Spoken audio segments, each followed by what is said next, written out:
topic today is anxiety, peeps. And the first thing that you need to realize is that anxiety is not a cause, it is a symptom. So it is not a deficiency of fluoxetine, for example. It is a symptom and an effect and a result of some kind of imbalance that's going on in your body. And so it's important to find out what that root cause is, and then treating that automatically you will be treating your anxiety. So what I will be talking to about today is routines and things that you can do daily that will address one or more causes, common causes of anxiety, such as leaky gut, dysbiosis, inflammation, sleep disorders, neurotransmitter imbalances that can be causes of anxiety. And so this would treat anxiety like that. So first and foremost, it is very important for an anxious person to have a routine. Routine decreases anxiety. It organizes a person's life. And so they don't need to be ruminating on what they have to do every day because it's just a routine. But one caveat for anxious people is that they tend to be very type A and very controlling and very perfectionist, is that yes, a routine is very important, but persistence and consistency is so much more important than perfection. So if you cannot do the full 5 minutes, or if you can't do one of these steps, it's fine, okay? You do what you can and then you let it go. So very important not to be very rigid with anything as an anxious person, just learning how to, So the first thing that is very important is to wake up in the same time every single day and do it early. 2 reasons. One, you want to reset your circadian rhythm, put your body in synchrony with the light and day thing that's going on outside, and having enough time early in the morning to do your self-care routines that before you get the crazy work thing going on. So as soon as you wake up, you want to look at the sun, right, outside, to activate your suprachiasmatic, your little clock, to tell your body that it's daytime.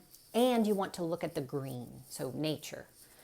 Maybe if you want to walk the dog, I guess you would kill two birds with one stone.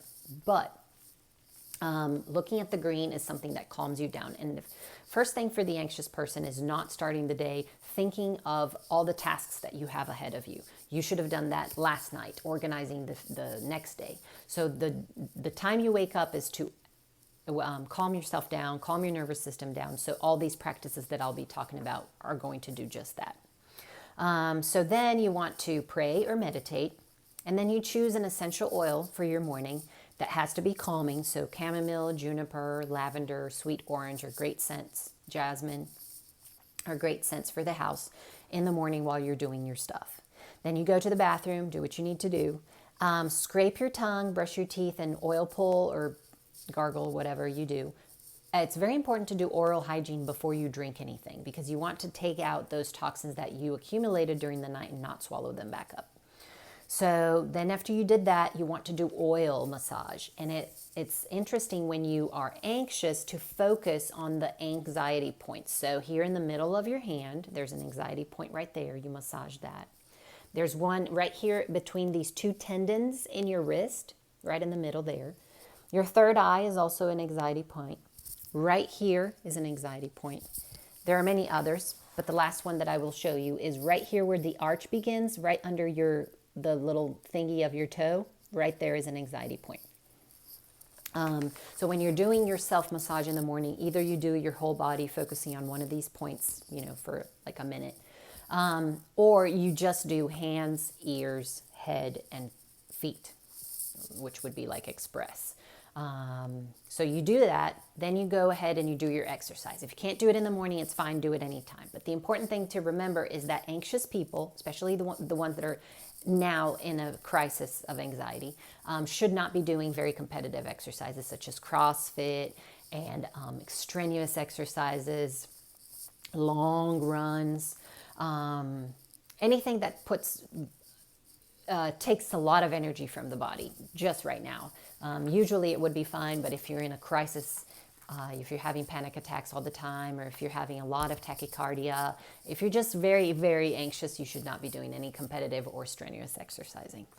Then you want to take your shower, and you want to start your day with your first tea. So first is because anxious people should be having at least 3 teas a day, minimum. So in the morning, you can start with some green tea, and you do a very fast infusion, maybe 2 minutes, maximum 3, because you want to extract the most L-theanine, which is a very calming substance, rather than extracting a lot of the caffeine. So if you leave your tea bag there for too long, it will be stronger tea, but it will also be more caffeinated, and you want to extract the L-theanine rather than the caffeine. So very quick infusion, or using matcha powder, which is richer in L-theanine. Or you could do other teas like a jasmine and rosemary tea. So you do that, a tea, and then you're going to have your breakfast. So it's important to have all throughout your meals during the day sources of tryptophan, because tryptophan is a precursor of serotonin, and it'll help calm you down, build this neurotransmitter that is good for you. And so bananas, oats, kiwi, passion fruit, cherries, turkey, almonds, all those are very rich in tryptophan. So you want to have, for example, an oatmeal with some bananas and some shaved almonds on top, and that would be a good breakfast. You can use coconut oil, coconut milk to make your oatmeal, or some almond milk, or any plant-based milk would be okay. So then after you had your breakfast, you go and you do your work, right, for the day, your work or your study. Don't forget to make a pause between the Vata hours. So anxiety, according to Ayurveda, is an aggravation of the Vata dosha. And from 2 p.m. to 6 p.m. or 2 p.m. to 5 p.m., really depending on the source that you read, is the Vata time. And you want to take a pause right then and either do a breathing exercise, do Soham meditation. So Soham is translated to I am that, or I am it, or it's just a self-accepting meditation, because anxious people tend to be very critic of themselves. And so you would inhale, think so, exhale, think hum. You don't actually have to say so hum. You're just going to inhale so, exhale hum, and you're concentrating on this mantra, which is just making you focus on something and turning off your monkey brain and your ruminating mind. You can do breathing, so deep breathing, deep belly breathing, inhale and put your belly out, and then exhale, your belly goes in, and that activates your vagus nerve, which in turn activates your parasympathetic nervous system. You can also look to the horizon, which is great, because if you've been in your screen all the time, it kind of resets your vision, your eyes, rests them. So look to the horizon, belly breaths, Soham meditation, some coloring. Intricate coloring is very good because it really quiets your mind down. Any of these could work, and it doesn't have to be much, a minute, 2 minutes, as long as you take a break between that time. And then you'll have some tea, right? Your afternoon tea can be at that time. And then again, rosemary, cinnamon tea is good, cocoa tea, so cocoa nibs, or you can buy the cocoa tea. It's not hot cocoa, it's cocoa tea.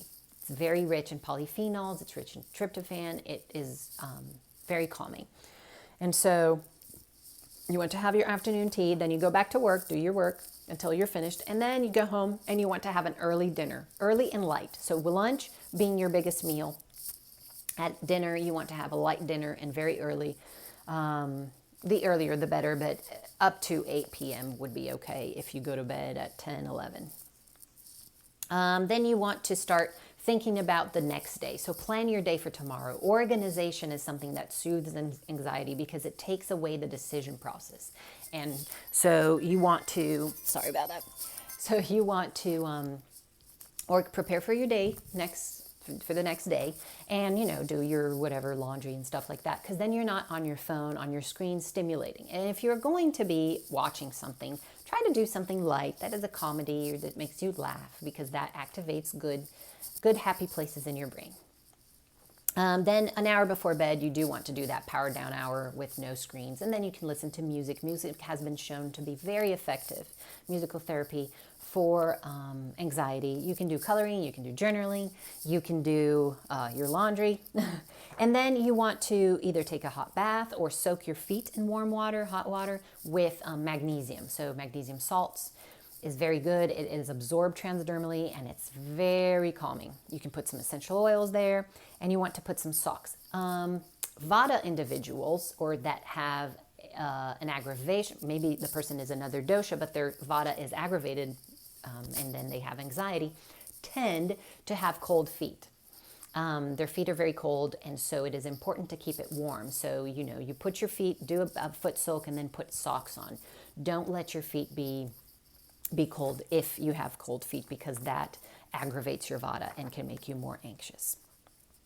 You can go for a light walk, you can do some stretching, you can do some light yoga. All this before bed is great to calm your system down and prepare for sleep. And then you can have your last tea of the day before bed, an hour after you eat, right? We've talked here that liquids always either half an hour before or an hour after your meals. No, a lot of liquids during your meals.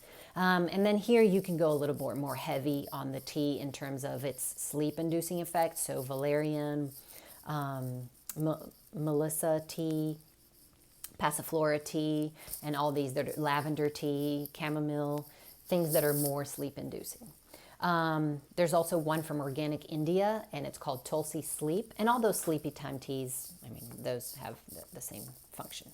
And you want to go to bed at the same time. So again, having a routine, right? Your body gets acclimated. It starts responding, and it's not from 2 days that you're going to be doing that, but with consistency, your body starts falling into a rhythm, and that is extremely good for anxiety. Okay, so general strokes about diet. So diet for an anxious person cannot be very rigid, because that adds to their anxiety. So it just has to be very high in fiber, very high in phytonutrients, which is colors, and low in glycemic index. And this is just telling you more fruits and vegetables and less processed carbs, in a nutshell.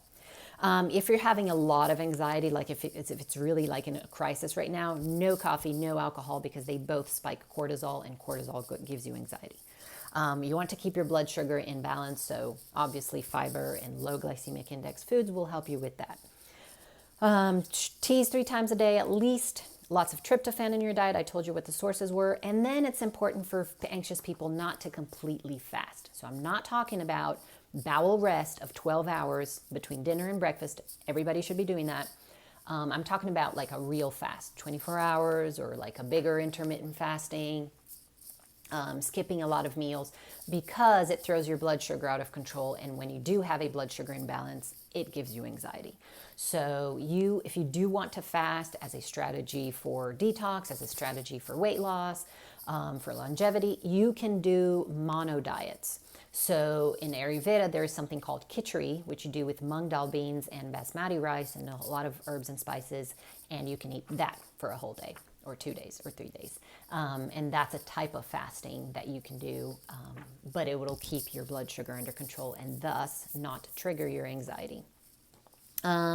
Supplements that you can use are ashwagandha, extremely good for cortisol to modulate your adrenals, Panax ginseng, Sorrenzo's, and Crocus sativus. These are all names of supplements that you can Google them. Then I talked about the pressure points. And then there is something, so if you're cutting down on caffeine because it triggers your anxiety, right? You're that person that has that relationship with caffeine.